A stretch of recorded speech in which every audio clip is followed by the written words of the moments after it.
Hi everybody, Christie Korth here today from Happy and Healthy TV, doing a documentary for 100 Days of a Girl with Lyme Disease. I thought it would be great to have a conversation today about how you treat people with late-stage Lyme and the stigmas behind it, and what goes on with a Lyme patient. Excuse me, guys, just to share with everybody what had gone on with me this week. Long story short, I had a huge issue with one of my physicians calling in seizure meds for me. I have epilepsy as a result of Lyme. I get grand mal seizures, petit mal, tonic-clonic, myoclonic, lots of different types, unfortunately 5. Anyway, long story short, I ended up not being able to get that for a week. My dad was out, and I went up to like 9 seizures. I was on 4 seizure medications. I've gone down to 1 now. And that last one was running off, but it's been a little bit difficult. So I'm working on that. But to go back to our topic today, I wanted to bring that up because I feel like, I guess for me, a lot of times I feel misunderstood, not only by practitioners, but even by friends and family, which is not anybody's fault. Lyme really is an invisible illness. You can be looking absolutely horrible, no different, looking on the outside, but this disease doesn't present itself as really obvious with visible symptoms, so that can be tough. So if somebody with Lyme disease is fighting with essentially invisible illness, things like extreme fatigue or joint and muscle pain, dizziness, nausea, anxiety, brain fog, are not easily detected by just staring at somebody. So one of the things I had brought up to someone not long ago is my cognition is so poor now compared to where it used to be. I can still do nutrition for some strange reason. I still remember it, and I can do a lot with it. But if you tell me something 5 minutes later, I'm probably going to forget what you said. The fatigue issue, some days I feel like I'm literally glued to my bed, and there are days I have to crawl around to do what I have to do. So I do that. I do my very best not to give up. So that's a big piece of it. Another point to make is Lyme patients really become really excellent actors. I always joke around 75% of the time I'm trying to convince somebody I have a chronic illness, and then the other 25% of the time I'm pretending like it's not there and I don't want to pay attention to it. For example, maybe let's just say you're so sick that you feel like you have the flu every day, and other stuff on top of it. It's kind of the way a Lyme patient feels, but nobody wants to hear from anyone, oh, I don't feel well today, or I don't want to do this, or I don't want to do that, or, I can't make an event or something like that.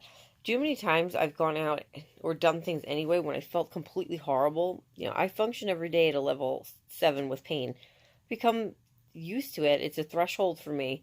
The days where it's a 10, unfortunately, a lot of times I have to cancel things. So I think it's almost like a disclaimer anytime when I'm going to hang out with somebody. I want to hang out with you, but if I have to cancel at the last minute, it's not because I don't want to hang out with you. It's because I'm so sick, I really physically can't get out of bed. I'm throwing up. I have chest pain. I can't breathe. All of the fun issues that go along with having Lyme. So, that's really difficult because you feel like after a while you're just kind of isolated, and I think that makes this disease, which is already a very lonely disease, more lonely. So if anybody else with Lyme can comment or agree on that, I'm sure we'd all say the same thing if it came down to it. Another thing to take into consideration if you have a family member with Lyme is that a lot of us are on special diets. Me being a nutritionist, of course, I have to say something. Food sensitivities are added into the mix, and a lot of times people that are on a diet for Lyme, which I'm writing about in my next book, the Lyme Disease Healing Plan and Recipe Book, a lot of times people get kind of upset about that. Maybe other people don't understand food sensitivities. I always tell my patients, it's not really a big deal. A lot of times, a lot of people are allergic to things. A lot of people have sensitivities to things. It's become so common now, it's not really that big of a thing. But again, people with Lyme do deal with that. So I wanted to bring that up.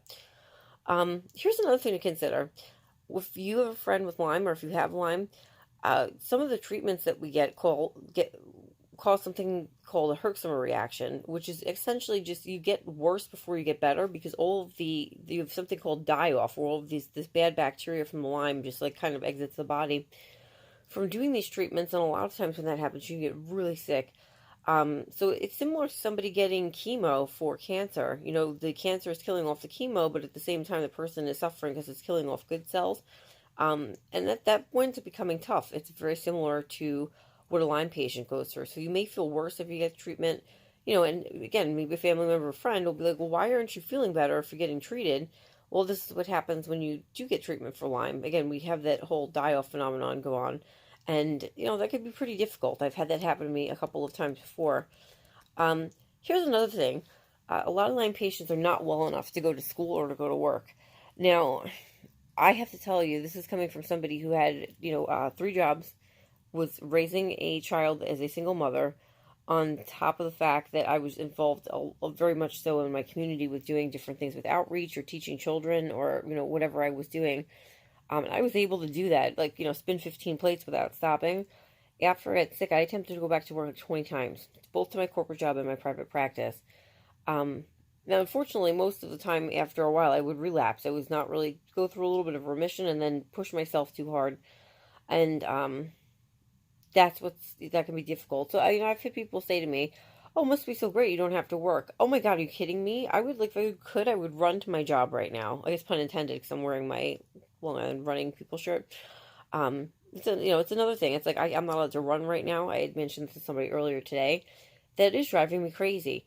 So again, people will look at it. It's like, oh, you're getting a vacation. You don't need to do it. This is not a vacation. Me being stuck in my bed most of the time is like horrible. All I want to do is go to my job most of the time, or go back to school, or take classes, or go to conferences. I've been restricted on a lot of my activities, and that is really hard. It feels like torture almost. Um, so please don't minimize the Lyme patient by calling us lucky that we get to stay home. If you worked your butt off, it'd be great, I'm sure, to take 3 or 4 weeks off and not have to do anything. But I promise you, eventually you'll be so bored. Um, you just like want to pick lint balls off somebody's sweater. It's like, well, what can I do with myself? So it's a little crazy. Here's another thing to think about. Again, family can't understand this. There is no magic bullet or quick fix for late stage Lyme. There's not even a developed treatment protocol for it. Doctors are, kind of investigating and researching that right now, and trying to find what's right for one person versus what's right for another. And it's a pretty difficult process. So, looking at the bigger picture here, a patient's friend or family member may look at this like, well, wait a minute, you're getting all this treatment, but why aren't you getting better? Or sometimes, like I said, when we get a Herx reaction, why are you worse than you were before? There are quite a few reasons for that. So I think that's important to pay attention to that. Here's another thing. A lot of Lyme patients are really stressed out because none of our treatments are covered by insurance. I've had doctors ask me, well, why aren't your treatments covered? Well, you can call my Lyme doctor who's triple board certified and understand that. Nothing is covered right now. Um, so, again, somebody like me who's on SSD, I have to sit there and try to constantly budget out what I'm doing to be able to afford to pay so I don't, like, drop dead. And that drives me crazy because it's like that money could be used for something else. And, and I do have insurance. It's not like I'm not insured. So a Lyme patient is dealing with that on top of everything else. So, you're dealing with being sick, you're dealing with being misunderstood, you're dealing with maybe people exiting your life because they don't understand. And on top of that, you're trying to, scrounge around for enough money to be able to pay for coverage, or pay for treatment. The average person for Lyme spends about 50 grand on treatment. I can say I'm probably at about 35, 40 grand right now with the amount of money that I've spent, or maybe even more than that, between supplements and, experimental treatment and so forth. So again, it's a down payment on a house. So it's very, very difficult for a Lyme patient. Another thing to talk about is that Lyme is a very lonely disease. Um, I was going to call the title of my book originally something having to do with loneliness and Lyme. Really, it is one of the hardest things to deal with because you have physicians who don't understand per se what's going on. You have family who doesn't understand what's going on. And when you're constantly getting bad news, after a while, it does just become extraordinarily frustrating to the point where you're just isolated from everybody. Nobody gets it. Um, Maybe if you have a friend who has Lyme, offer to come over and visit, cheer them up. I'm very lucky. I have a lot of great people in my life who do that for me. But I always tell people, I wish I could be like my friend Deanna had mentioned this, like powder, and have somebody for 1 second feel the way that I feel, just, and not because I want to punish anybody, but just because I want them to understand, like, wow, this is, what the hell does this girl even get around like this? If you could feel what my body went through on a daily basis. Um, Sorry about that, guys. My cat has come over to visit and decided to sit next to my camera here. As you can see, she thinks I'm talking. Oh, we've got Precious's face there. Okay, I don't know what to do with her. Anyway, all right, so, well, at least Precious makes me not lonely. She's a good girl. So here's my last thing on this. Remember, a Lyme patient is a regular person too. This can happen to anybody. I mean, if you would have asked me, 5, 6 years ago, where do you think you're going to be now? Oh my God, I knew, or where you think you would be then. I knew I had a really bright future in front of me. Now it's like I'm not really sure what's going to happen next, and that's really scary. Especially when I have doctors telling me I'm not allowed to do, normal basic things that everybody else does. Don't go to work, don't run, don't do this, don't do that. Again, it gets extremely frustrating. So, please be compassionate to somebody who has Lyme. When you're not sick, you take your health for granted sometimes. And when you're like me and you're, on and off in bed all the time and living in one room in your house and just like, kind of looking at the walls all the time, you kind of go stir crazy. So, um, I think sometimes it's easier to just put this kind of stuff to the back of your mind and not think about it. And that's what I do most of the time. I kind of say I live in like some sort of a denial with a lot of this most of the time, and just look at it from a perspective that I'm going to beat it. Um, I never, if you would have told me that Lyme disease does this to somebody 5 years ago, I would not have believed you. I hate to say that as a practitioner, but it's just, now I look at it now, I'm like, wow, no wonder why my doctors don't understand what's going on. A lot of the time, they said this disease is extremely common now. The CDC is reporting 300,000 people are affected each year. Dr. Horowitz has recently reached out and done a study saying that number is not true. He's thinking 1.8 million people are affected with this every year. So, please be careful, and check yourself for ticks. We're out of that season for them, but they still float around. It's important to really just be vigilant about that. If you do get bit by a tick, to make sure you get treated right away. My case became late stage because I got bit by 2 ticks back in 2007, and I didn't start showing symptoms until 2011 when I had Lyme carditis, and then later 2013 with Lyme meningitis. And then, once it attacked the brain, it was all from there. And like I said, I've been lucky enough to have 2 remissions throughout this time frame. I'm not in remission right now. I'm doing the best I can to get back to it. So we've got a pretty good plan in place. But, there's no guarantees with it. So you're kind of thinking, again, a Lyme patient is worried about, a lot of times I hear this, I feel like I'm dying. Alec Baldwin actually came out recently talking about how he has Lyme. Said the same thing. I thought I was going to die in my bed alone. Avril Lavigne came out with a song, Head Above Water. That song is beautiful. It is all about her struggle with Lyme, and it's just a really great inspirational song. And the chorus in the song is, God, keep my head above water. Come rescue me. I don't want to drown, drown, drown. Do you know how many times I sat on the floor in my bathroom praying, like, God, please help me out? And obviously that must have worked because I'm still here. However, yeah, there's a lot of things. So, if you have a friend with Lyme, please try to understand that this person is not making up what's going on. These things are really happening, and they're really devastating and debilitating. Pushing yourself is another thing that I talk to people about.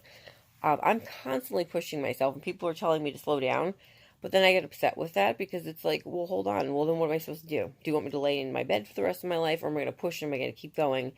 And the times I do push, I pay for it. I'll be exhausted for a while. We're actually leaving to go down to Florida, my son and I, in less than 2 weeks. And I'm not really sure how I'm going to be super mom and just, run around and do what I have to do down there. But I'll do it. I made accommodations for myself. I've got a scooter. So we call it the Mickey Mouse Mobile. So we'll have that. I can't walk that far right now. I'm very athletically deconditioned because my doctors have not allowed me to do anything except for sit on my ass in bed, which is driving me insane. So, I'm kind of getting up and doing squats in the middle of the day. It's really funny. I'm trying to keep my body in shape, but the point I was trying to make with that is, by the time I get back from that vacation, I know I'm pushing myself. We're coming home the day before Thanksgiving, which is funny, so that's going to be a little crazy. But I figure we're going to be able to celebrate my birthday, Christmas, and Thanksgiving all in about 2 weeks. which is pretty cool. We're going to Disney for the Mickey Christmas celebration and so forth. So, um, yeah, I'll be wanting to report back to you guys on that for sure, and tell you, how I was able to get through that trip. But my sister already talked to my son, who's amazing. It's like, if I can't do a lot one day, we're just gonna kind of chill and relax, and he's awesome. He's okay with that. There's plenty of stuff to do at the resort we're staying at anyway. But yeah, no, I mean, these are all concerns for somebody with Lyme. It's like, can I do this? Can I do that? Am I going to be okay? And again, a lot of times Lyme patients will tend to push themselves, and then we hide kind of in isolation because we don't want anybody else to know. Drinking out of my Mickey Mouse cup. Isn't that cute? It's got little oranges on it. Anyway, it's really a tough thing. Again, I push all the time. I pay for it all the time. And that's the tough thing about this. So, if you have a friend with Lyme, maybe offer, like I said before, come over to their house, and help them out with something. There's some things they can't even get up to cook. Cooking a meal for somebody, that's a really sweet thing to do. Food delivery service, it's a great thing for somebody with Lyme. Again, there are days where I literally can't stand up and cook, or there's sometimes I can't go food shopping. I cannot walk around the store. They'll get to the point where I feel like I'm going to pass out, or I have passed out. Not cool to pass out in a store. I don't recommend that. I'm dysautonomic, so my body has a hard time regulating temperature and heart rate and on and on and on. So if I just start walking from in a certain position, I wind up having trouble with that. So there are different things you can do to help somebody there.